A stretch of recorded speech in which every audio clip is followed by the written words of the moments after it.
Our next speaker, Adiv Baruch, is really, I would say, a father in the Israeli high-tech scene, and has been active in this area over the last 20 or 30 years, leading some of the most successful high-tech companies. Today he serves as the chairman of the Israel Export Institute.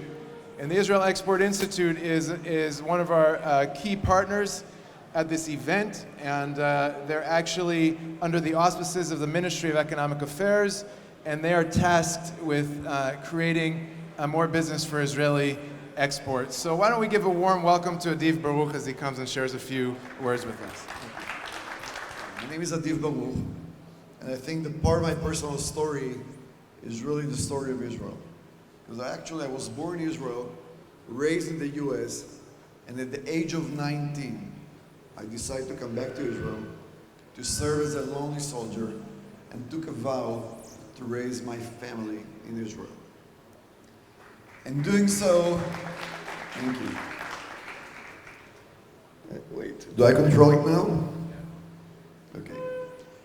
And doing so, I grew up in the States in a public high school with Christians and Muslims and all the different religions that you can think of, and realized at a very young age that we're all human. And when I came to serve Israel, also when I served the military, serving in the Navy intelligence, realized again that we're all human. Moving forward in my life, actually graduating from the Technion, and then being the first developer of the Microsoft products, building some of the largest software IT company, but always doing global businesses, because part of my mission that I felt that I'm guided to is to do good to the world. And this is going to be our presentation. Okay, so let's start with what we have all learned about Mark Twain, 1897. Do you remember what he said? Let's read it all out loud. If the statistics are right, the Jews constitute but 1/4 of 1% of the human race. It suggests a nebulous puff of stardust lost in the blaze of the Milky Way. Properly, the Jew ought hardly to be heard of, but he's heard of, has always been heard of. He is as prominent on the planet as any other people. And his importance is extravagantly out of proportion to the smallest of his bulk. His contribution to the world list of great names in literature, science, art, music, finance, medicine, and abstruse learning are also very out of proportion to the weakness of his numbers. He has made a marvelous fight in his world in all ages, and has done it with his hands tied behind him. He could have vain of himself and be excused for it. The Egyptian, the Babylonian, the Persian rose, filled the planet with sound and splendor, and then faded to dream stuff and passed away. The Greek, the Roman followed and made a vast noise, and they were gone. Other people have sprung up and held their torch high for a time, but burned out. And they sit in twilight now and have vanished. The Jews saw them all, survived them all, and is now what he has always was, existing of his decadence. No infirmities of age, no weakening of his parts, no slowing of his energies, no dulling of his alert, but aggressive mind. All things are mortal but the Jews. All other forces pass, but he remains. What is the secret of his immortality? And as you all know, Mark Twain, he was anti-Semitic, right? We know that? So let's move forward now. Moving fast forward, 1948, the State of Israel was created, and since then, every Jew around the world started feeling safe. And what is our story? You know, the world has 7.6 billion population. Israel has only 8.6 million population. We represent about 0.11% of the population. Today, Israel is the #1 country in the world in investing investment per capita. In 2019, we will exceed over 5.7 billion US dollars invested in the Israeli solution. And I will not say the Israeli technology, and I will not say high tech, because there's no longer in our generation, there's no high tech, there's no low tech. Technology is really part of our life in everything that we do, and therefore Israel has become one of the leading hubs of innovation to the world, so we are the state of Intech. As you can see right now in Israel, there are over 427 multinational R&D who have decided to open their centers in Israel. And the reason they've decided to open their second R&D center outside of the local geography is that they have found a source of skill sets and people that have two main, I would say, main factors. One is open mind, and the second one is a huge heart. Because whatever we do, and every problem we try to solve, we do it to solve for the world. And we are, as the young generation, and we have grown through our culture to try to do good to the world, no matter what the media or the BDS will try to say. We've always looked at the solutions through the challenges. You know, we're past the generation that we are developing some technology, and here we start to chase the world and to understand how can we find some partners and to convince the world that they need the solutions. No, we actually view, analyze, trying to seek what are going to be the global challenges in the future, and we are creating hubs of solution developers and technologies in order to try to defeat those challenges. As we know that by 2050, if the world population is about 7.8 billion people, by 2050 we're going to be about 10 billion people. That means that the food consumption is going to increase by 70%. As we all know, all the natural resources are vanishing away. We have less land to grow, we have less water, the temperature is different, and if we have to produce more food with less resources, that means that the agro-technology will really keep us in shape in order to feed the demand.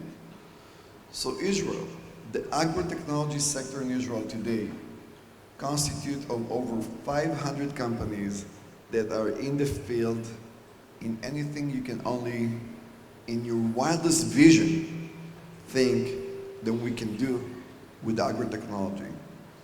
In the milk, today, the amount of milk that we create per cow is the highest in the world. And we can go through many examples and we can discuss it later. But let's move to the second challenge of the world. Are we all aware that the world is drying out? Yes, the world is drying out. And we know that we're going to have water stress over the world. And Israel, as our related President Shimon Peres used to say, we have two sources of water. One is dead and one is dying. So what do we do? In that aspect, in Israel today, the water technology, we are the first nation in the world that 86% of our water comes from recycling water, desalination water, and water technology. 86% of our usage. That's the highest in the world by far. So when it comes to export, this is one of the growth engine of our country. If we look at the third challenge, the climate change, and the climate change is actually creating a different use and form of energy. And Israel had carved as a policy to really fight the oil industry because most of the oil money was used for terror. And we're aware of it. So we have created the industry of alternative energy and clean tech. And today the ecosystem in Israel that constitutes over 350 companies in that field are actually leading the world in creating clean energy. The population is aging, and our life expectancy is increasing. And we know that by 2050, more than 25% of the population will be at the age of 60 plus. That means that we have to think differently and to serve the elderly people in such a way that they can live their life with dignity and with a very relevant cost. And therefore, as we say in our Bible, respect your father and mother, kabet avicha v'et imecha. It's becoming one of our biggest challenges. And through our healthcare IT systems and solution and medical devices, we are actually today in the field of medical devices and healthcare. We have the largest hub in the world, that we have over 1,500 companies in that field to solve our healthcare solution and to make us live longer and better as we get older. So now with time that I have to run fast, let's go to the end. I will skip the cyber and I will skip the automotive, that we became one of the leading hubs of automotive innovation. Even though Israel never produced a car, well, we did in the past, we had Sasita, but today we have a hub of over 500 companies, because a car today is 4 wheels on the computer. And we have over 732 sensors in a car. Most of them are being developed in Israel after the acquisition of Mobileye by Intel. We became a leading hub in that space. Let's skip everything, because we can sit here and say, why is Israel becoming a hub of innovation? But on the other hand, we truly need you. We need the relationship, we need the sources, we need the connection in order to continue to support Israel to export their products. In 2019, Israel has exported over 111 billion US dollars. This is the highest per capita in the world. And we have to continue doing it, and it's becoming harder. And the way to properly do it, like Jan said in his presentation, is to properly build the bridges in order to find the innovation in Israel and to help us bring it to the world for a better world. And since I have to finish, I will just say it as a last statement, because we have many more slides to show.